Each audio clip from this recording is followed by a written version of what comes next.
ঝাড়গ্রামে নির্মীয়মান ব্রিজ ভেঙে পড়ল। 50 কোটির কেন্দ্রীয় প্রকল্পে ধসে পড়ায় শুরু হলো বিতর্ক।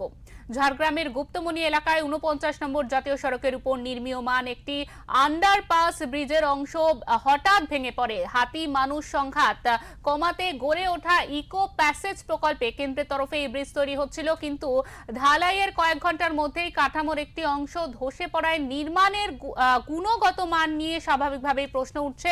ঘটনার খবর পেয়ে এলাকায় পৌঁছান গোপীবল্লভপুর বিধানসভা তৃণমূল প্রার্থী অজিত মাহাতো এবং তৃণমূল নেতা দীনেন রায়, শ্রীকান্ত মাহাতো। তাদের অভিযোগ, নিম্নমানের সামগ্রী ব্যবহার ও অব্যবস্থাপনার কারণেই এই ধস।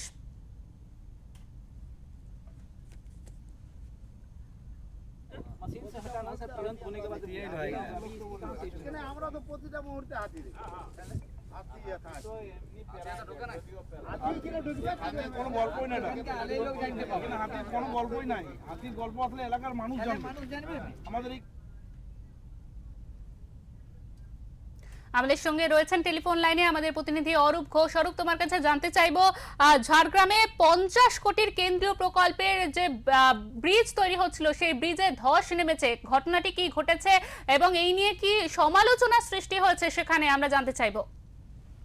দেখো, ঝাড়গ্রাম জেলার একটা গুরুত্বপূর্ণ সমস্যা রয়েছে যে হাতির সমস্যা। হাতি এবং মানুষ সংঘাত কমাতে যে গুপ্তমনি এলাকায় 49 নম্বর জাতীয় সড়কের উপর একটা কালভার্ট তৈরি করা হয়, নির্মীয়মান যে আন্ডারপাস ব্রিজ তৈরি হয়েছিল সেই ব্রিজটি হঠাৎ করে ভেঙে যায়। তারপর থেকে উঠছে প্রশ্ন, কারণ এই নিম্নমানের সামগ্রী দিয়ে তৈরি করার অভিযোগ তুলেছে তৃণমূল।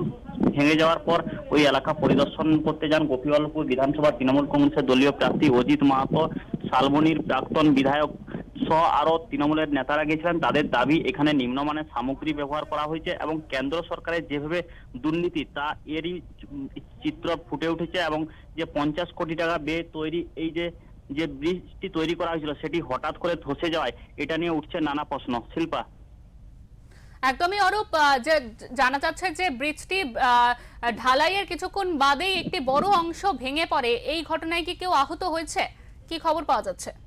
দেখো, এই ঘটনায় সেরকম কেউ আহত হয়নি। যে ইকো প্যাসেজটি তৈরি হয়েছিল 100 মিটার দৈর্ঘ্য এবং উচ্চতা প্রায় 7 মিটার, 2025 সাল থেকে শুরু হওয়া এই ব্রিজটির সময় দেওয়া হয়েছিল যে ঠিকাদার সংস্থা প্রায় 1.5 বছর, কিন্তু ব্রিজটি যেদিন ঢালাই হয়েছে তার কয়েক ঘন্টার মধ্যেই ধসে পড়ে।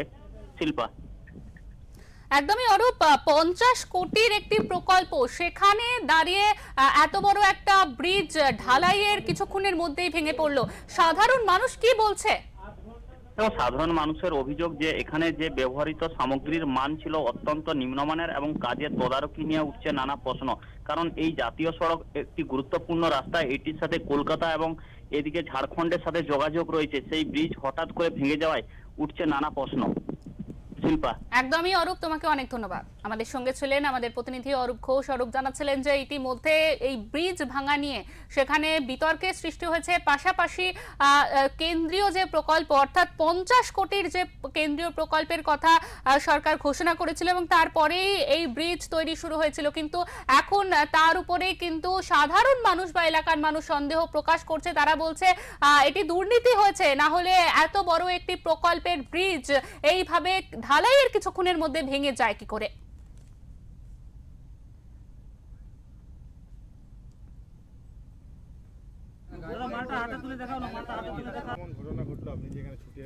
দেখুন, আজকে আপনারাই দেখুন যে কেন্দ্র সরকারের যেভাবে দুর্নীতি করছে তার একটা হাতে নাতে প্রমাণ। চোখের সামনে দেখতে পাচ্ছেন যে এই ব্রিজ কীভাবে ভেঙে পড়েছে। একদম কমা মেটেরিয়াল দিয়ে এই ব্রিজ তৈরি করছিল।